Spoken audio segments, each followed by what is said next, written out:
আজকে আমরা আপনাদের সুন্দর করে মেহমানদের জন্য ডিম ভাজি নিয়ে কথা বলবো।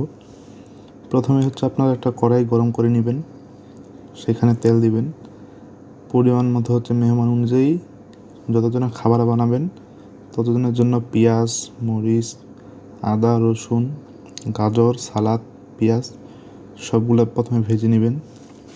ভেজে নেওয়ার পর ডিমটি ছেড়ে দেবেন।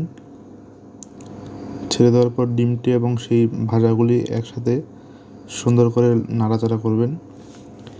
এভাবে 4 থেকে 5 মিনিট নাড়াচাড়া করবেন, পানি দেবেন, সিদ্ধ করবেন। সিদ্ধ দেওয়ার পর সুন্দর মতো একটা রেসিপি হয়ে যাবে আপনাদের, যেটাতে আপনারা অনেক সুন্দরভাবে সব কিছু পরিচালনা করতে পারবেন ইনশাআল্লাহ। এভাবে মেহমানের সুন্দর সুন্দর রেসিপি বানানো যায়। আপনারা আমাদের চ্যানেলটি সাবস্ক্রাইব করে রাখবেন, তাহলে সব কিছু দেখতে পাবেন আমাদের বিষয়ে এবং আমরা কী কী আপলোড করি। আমরা প্রতিদিন সকাল 8টায় এবং সন্ধ্যা 8টায় ভিডিও আপলোড করি। আপনারা অবশ্যই এই ভিডিওটি দেখবেন এবং সাবস্ক্রাইব, লাইক এবং কমেন্ট করবেন।